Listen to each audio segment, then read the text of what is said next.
ఒక వ్యక్తి రమణ మహర్షి ఆశ్రమానికి వచ్చాడు. వచ్చి ఒక వంట వ్యక్తిని గమనిస్తూ ఉన్నాడు. ఆ వంట వ్యక్తి కొన్ని సరుకులు వాడుతున్నాడు, కొన్ని ఇంటికి తీసుకెళ్తున్నాడు చెప్పకుండా. ఒకసారి చాలా పెద్ద విందు జరుగుతుంది. దానిలో కూడా ఎక్కువ మొత్తం డబ్బులు కాజేస్తూ ఉంటాడు కుక్కు.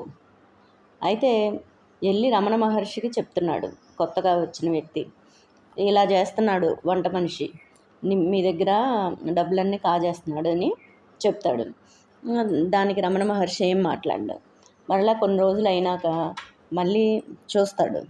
కొంత డబ్బేమో తన జేబులో పెట్టుకుంటున్నాడు, కొంత డబ్బు ఉపయోగిస్తున్నాడు.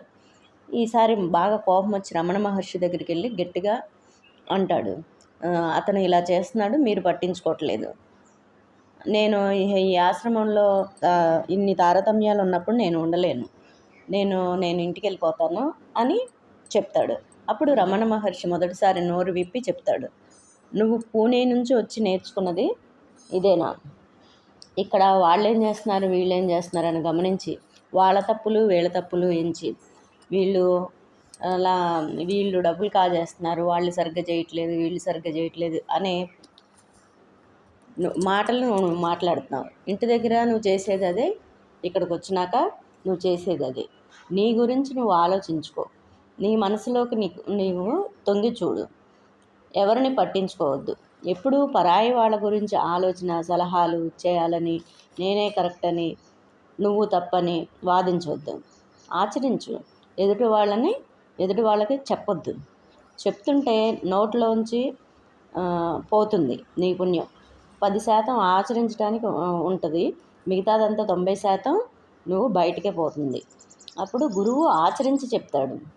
ప్రవచనకర్త అయితే ఏదైనా చెప్పవచ్చు అతని ఇష్టం వచ్చినట్టు. మామూలు మనుషులు ఎదుటి వాళ్ళకి సలహా ఇవ్వటానికి, వాళ్ళని అబ్జర్వ్ చేయటానికి, వాళ్ళల్లో తప్పులు ఎంచడానికి పుట్టలేదు అని చెప్తాడు. అప్పుడు అతనికి కొత్తగా వచ్చిన ఆయనకి అర్థమవుతుంది. సుమ్మా ఇరు అంటే ఇదే, సుమ్మా ఇరు అని చెప్పారు రమణ మహర్షి. అంటే పట్టనట్లు ఉండు అని అర్థం. చూసుకుంటే మొత్తం చూసుకోవాలి, పట్టించుకుంటే పూర్తిగా పట్టించుకోవాలి, లేకపోతే చూస్తూ ఉండడమే.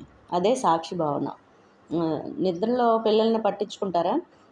నిద్రపోకుండా నువ్వు పగలైతే నువ్వు ఏదైనా పట్టించుకుంటావు, మరి నిద్రలో వాళ్ళు ఏం చేస్తున్నారు ఏంటి, వాళ్ళకి ఏమన్నా ఆపద, ఇది వస్తుందా అది వస్తుందా అని నువ్వు పట్టించుకోలేవు. అన్నిటినీ పట్టించుకోవటం ఎవరికి సాధ్యం కాదు. చెప్పవలసి వస్తే చెప్పాలి. ఎదుటి వాళ్ళు వాళ్ళ పరిస్థితిని బట్టి తీసుకుంటారు. చూసేవాడు ఉన్నా లేకపోయినా